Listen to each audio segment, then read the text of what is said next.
Equality versus equity. Equality means every child gets a pair of shoes. Equity means every child gets a pair of shoes that fit. That means every school district has to meet every student's individual needs. I'm Jerry O'Green with the Black Student Advocate. We advocate for black employees and black students within the K through 12 school districts. We hold school districts accountable to make sure that black students and employees are in a fair and equitable workplace.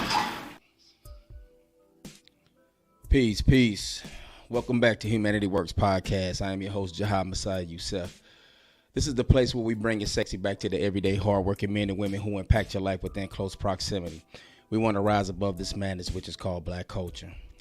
Also, man, let me give a shout out to Global Plug, which is one of our sponsors, as well as Urban Honey. You can find them on Instagram at the same handle, at Urban Honey on Instagram.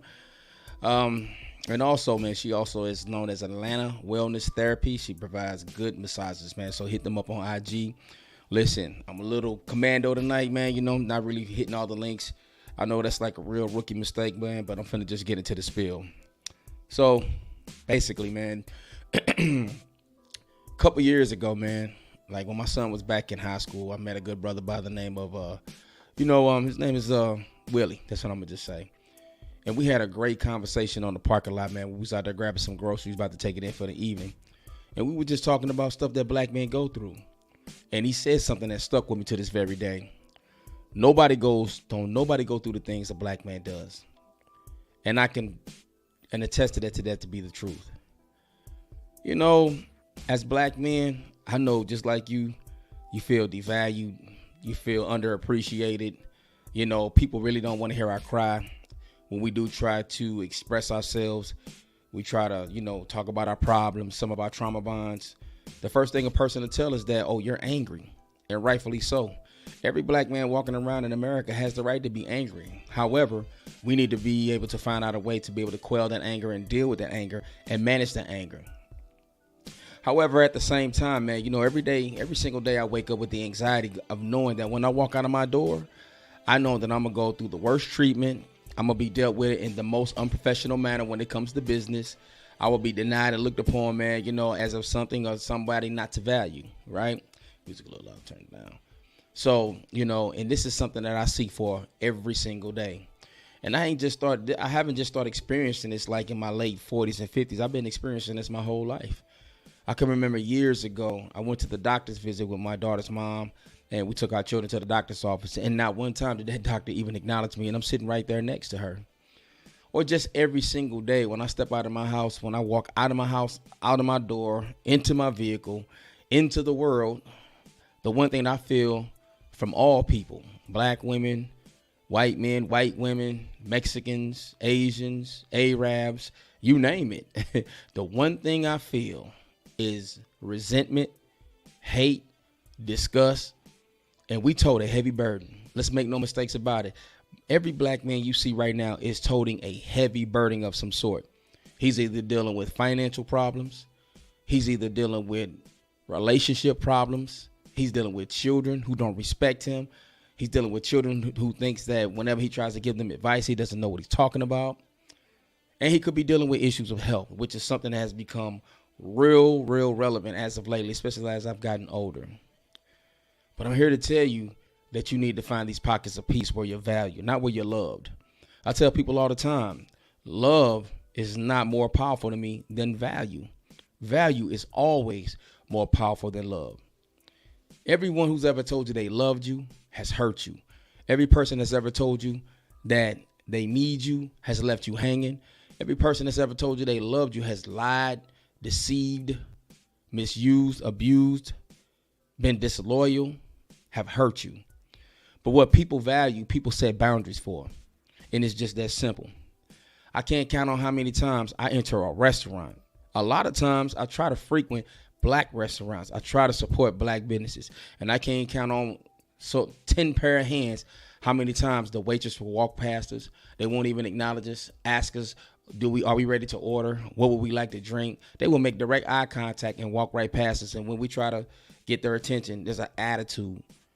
And it's not just with waitresses, it's with males too, and another ethnicity will come through the door Or it could be a woman, and they would get top one treatment, a smile, and how you doing, and acknowledgement. Or how about every time black men, because I know we all can share the same story. Anytime we enter a retail store, whether it's clothes, to buy shoes, whatever we may need, any type of commodity, we're always followed, profiled, watched by security, and namely shunned upon by our own people who may be employed at a particular establishment. I go into a particular sneaker store in Stonecrest Mall here in Atlanta. Every Friday, every now and then, check look good. I might want to go buy me some sneakers. I work hard, right? But when I walk in that store, I'm followed, tracked, and always watched by female employees who I know probably don't make half of what I make in 1 week. And it's a damn shame. Or when I'm dealing with business, and I just so happen to get one of us, whether it's a male or a female, typically the women, I'm always left to hang out to dry. I'm not valued. My story's not heard. I'm made to feel like, the things that I seek or need or I have to handle business-wise is not justified. It's something that nobody should care nothing about. Or how about many fathers, black men who are fathers? Because this platform is basically for black men, for us to do self-evaluations, to have self-determination, to become the best man that we could be, to be the best fathers that we can be. The most critical thing that a black man is going to be in his lifetime is a father. No matter what career path he chooses, no matter what his status may be, no matter what business he may get involved in, whatever the case may be, the most critical role a black man is going to play in his life, he's going to be a black father. And in order for you to be a healthy, functioning, mentally stable man, you must find serenity in spaces where you are valued. Because if your health goes down, if you stroke, if you have a heart attack, you pass, what is your family going to do without you? Now, we understand, people may have life insurance to cover the family, but there's nothing like the presence of male masculine energy to be the leader to solve the problems. But at the end of the day, I dare tell you, and I don't want to sound discouraging, but you're going to have to create peace within yourself.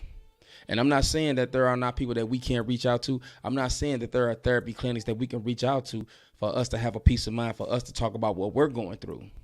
I tell black men all the time, I tell the brothers all the time, when it comes to a woman, when it comes to looking for somebody that you're considering to marry, right, you better have considered if that woman's not confused about the system of white supremacy, what it is and how it works. Because if she is, she will then become your worst enemy. She will transition from your star player to your worst enemy. If you're dealing with a group of brothers who are confused about how this system works and how it's designed to make us appear dysfunctional, then you will become the worst of enemies. Because while you seek to grow in life and while you seek to gather and gain things that's good and beneficial for you and your family, they're going to become your worst enemies, thinking that you act bougie or you're acting different because you want more and you want better out of life. Because let's just keep it a buck, man. From the time of early childhood education until adulthood, the greatness of our fibers and our values and interests and principles are choked off. The greatness of us is not really appreciated. It's not cultivated. Because it's either one or two things that's going to happen. When you test gifted, and most young black babies are born gifted with super class high superior genetics, right? To maximize your genetic potential. You're either going to be cultivated or you're either going to be exterminated. It's just one of the two. And I'm talking mentally, right? But as we get older, we live a hard knock life. Now, a lot of people always say that black men, we make this cry about, being held back from the system and the white man. It ain't so much about the system and the white man as much as it is having personal peace to be able to function and go about your daily activities accordingly so you can be successful and achieve the things that you want for your life, for the things that you want to become, for the things that you want to do. But however, it is critical that wherever you are valued, that's where you should exist. You may not always be valued at a black-owned restaurant. You might be valued at an Irish pub. If that's where they value you at and they respect your dollar, that's where you go. You're going to have children that may never pick up the phone, right, and call you, even sometimes on Father's Day or your birthday, right? Because I know there's a lot of black men going through that, but nobody's wanting to have that discussion. Nobody wants to talk about that. However, love on them babies anyway. Continue to push forward. But you reciprocate that energy with the kids who are not your biological children, who really appreciate and love you. That's a pocket and a space of value. Or even when you're dealing with the medical field, you try to choose a doctor or primary care who value your health and success, and not so quick to throw you on pills, not so quick to misdiagnose you because they value you. A lot of people can tell you they love you. Love has no accountability, and love takes no work. Just like when a person says, I'm a believer, okay, and they stop right there. Some people think that believing takes no work, and a lot of times I tell people belief could be a good thing and belief could be a bad thing. You could believe in yourself so much to where you do good works, or you could not believe in yourself to where you don't do anything at all, and you think that God is just supposed to just do the work. God, the Bible always said that God helps those who help themselves. You draw near to me, I draw near to you. So at the end of the day, brothers, you know what I'm saying? I'm for us. I'm pushing you to be the best that you can be. I'm pushing you to go beyond your limits, overcome your fears, and scratch away your doubts. Because whatever you want to be, whatever you want to do, at no matter what age it is, you can do it. My father went back and got his master's when he was 50. My father was a high school dropout, didn't even finish high school, went into the military, worked for McDonnell Douglas, you know what I mean, which is now known as Boeing today. Eventually landed a job at the post office, putting in 32 years, coaching high school basketball, found time to raise us, and sometimes to a great degree, even our children or grandchildren. He managed to go back to school and get his master's degree.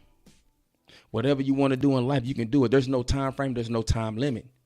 I know that they teach us in your 20s and 30s, you're supposed to maximize and have everything all said and done. Listen, in this life that we live, you will never know it all. There's no such thing as an educated person, because each and every single day you're a student of life. So you have to do things that you value most. Me, personally, I love the gym. I love the hoop amongst my peers. That's a spot, that is a pocket and a space where I'm valued, I'm well received, and there's always smiles when I walk in the gym. Now, I'm coming in there to kick somebody's ass and drop somebody on their ankles and get buckets. But it's still fellowship and brotherhood. You understand? I know a lot of my brothers, they play golf. Some of my brothers like to go to cigar lounging.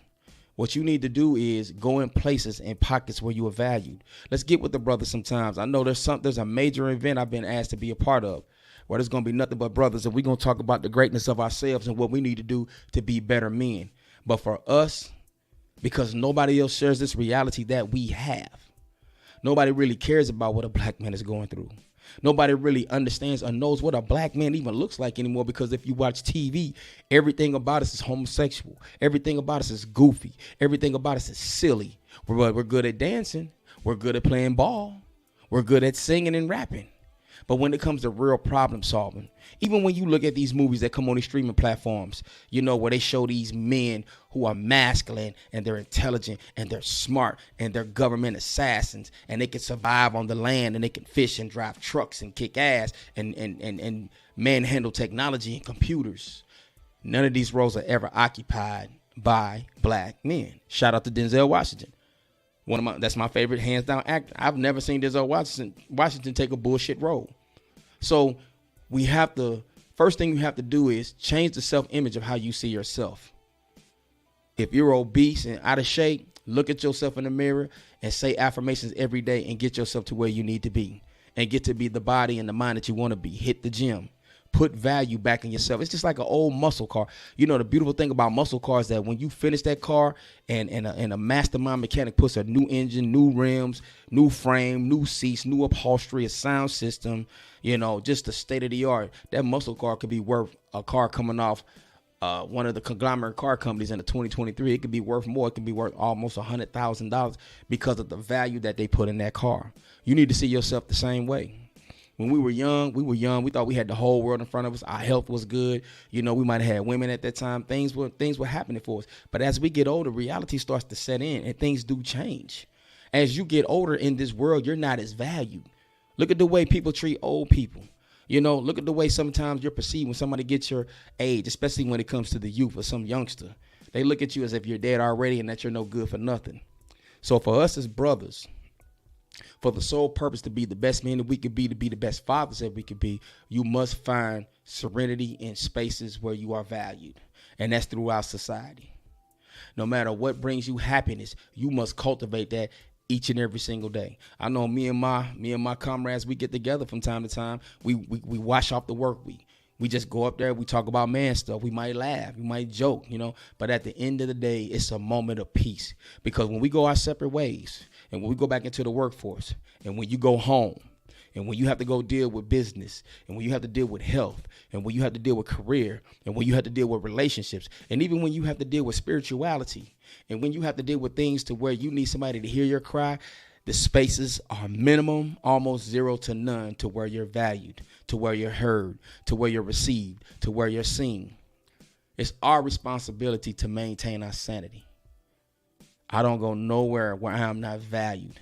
I won't be around no space of people where I am not valued. And even the people who have wronged me, even the people who I know don't care for my existence as a black man, I don't even have no animosity towards them. This is what society has taught people and how to view us and how to treat us. Am I saying that we're perfect species and beings? Absolutely not. Nobody is. Nobody's flawless. But we don't have room for mistakes. We can't waste time making major mistakes, because when we're put in a situation where legalities are involved and you have to stand before a judge, you pretty much can kiss your ass goodbye, especially if you're a heterosexual black male. This is just the way the system is set up. So whatever it is that you need to do today, stop, depression. My brother Rob Love says depression can be ended by just drinking water. Depression is going to only exist as long as it exists in your mind. This is why serenity must be found in places of spaces. And if you can't find these spaces to be valued, you create your own space to be valued, which means that you find a hobby, you find something that you're good at doing, you find something that makes you happy, and that's where the value exists. We deserve it, black man. We deserve it, black fathers, black husbands. We deserve this. You have to give it to yourself. And when you see another brother, acknowledge him, encourage him, and pick him up. When you see another brother that's feeling down, lift him up. Share your story. Be transparent. Our young men need us. We can't be mad at what these babies doing if we're not going to raise them the right way. They don't necessarily have to be your biological child, man, to kind of pour into them to give them wisdom and knowledge. Because at the end of the day, they're going to travel the same path, and we're not solving their problems, which a lot of times you take up issues with us, understandably so. So, brothers, find serenity in spaces where you are valued, not where you are loved. Your family ain't going to always love you. Your children ain't going to always love you. That's just the world that we live in. Your job ain't going to always love you. Y'all know what I call working place for black men, the killing box. You stressed out and got anxiety Sunday night because you got to clock in to deal with that bullshit Monday through Friday. But even at that, when you get off work, go find you a place of value. Find the serenity in spaces and places where you are valued. On that note, man, I want to encourage y'all to be the best that you can be.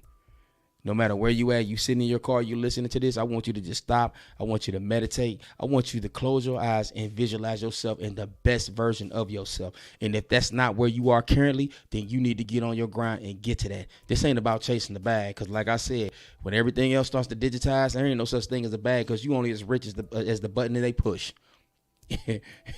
Boy, that's about to change, and that's a whole nother story. That's something else we'll cover in another episode.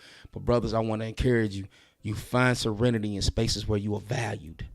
Go to places and spaces where you are valued and they embrace you, because it is healthy. It is a great feeling. It's just like that old show, Cheers. When the song goes, you want to go a place where everybody knows your name. And they always glad you came. First of all, just love yourself, black man. This ain't about self-love, and you know what I'm saying? Not the feminine version, but just love yourself enough to know that you deserve love, peace, and happiness. What's the 12 jewels? Knowledge, wisdom, and understanding, freedom, justice, and equality, food, clothing, shelter, love, peace, and happiness. It's the 12 jewels. Something that I learned in the, in the Lost 5%. And those are the 12 things that you want to go for, because I know the knowledge, wisdom, adds to the understanding, and understanding is always the best part. Woohoo! Peace to the gods and earths. But anyway, man, I want to end it on a good note. But I'm going to tell you right now, black man, before I end this, I'm proud of you. I'm proud of you for hanging in there. I'm proud of you for not giving up on yourself. I'm proud of you for not committing suicide when you really didn't see the value or the worth of living life. But I promise you, you belong here. I'm proud of you for not giving up on your family and walking away when you really wanted to because it was stressing you out. I'm proud of you for not quitting that job when you know you didn't have nothing else in line, that you got a wife and children that are dependent on you. I'm proud of you when you held your peace out in public one day when somebody was yelling and screaming at you for no particular reason. I'm proud of you, black man, because ain't nobody toting the burden that you're toting. I'm proud of you whenever you're confronted by the police and you were civilized and calm and you got out of that situation alive. I'm proud of you, black man, when you looked at yourself in the mirror and you went to the gym and you got yourself back healthy again and you started to reverse all the aging, all the diseases, all the things that are attacking your body. I'm proud of you, brother, and I encourage you to keep going because our babies need us. Because if we don't raise them, who will? Yes, sir. Yes, sir. Yes, sir. Yes, sir. Yes, sir. Yes, sir, man. This is the place where we bring it sexy back to the everyday hardworking men and women who impact your life within proximity. We bring it sexy back to those people who are problem solvers because we're going to rise above this madness, which is called black culture. And I encourage you, man, to keep on pushing. Man, life is so beautiful. Trouble don't last always. I know this to be true. And when you get older, you will look back on your life and you will embrace the down times and you will embrace everything that you may have lost. You will once regain it again. But the one thing you can't lose, black man, you cannot lose your mind. Whenever man acts according to God's will, humanity is going to always work. I'll catch you all next time. Peace.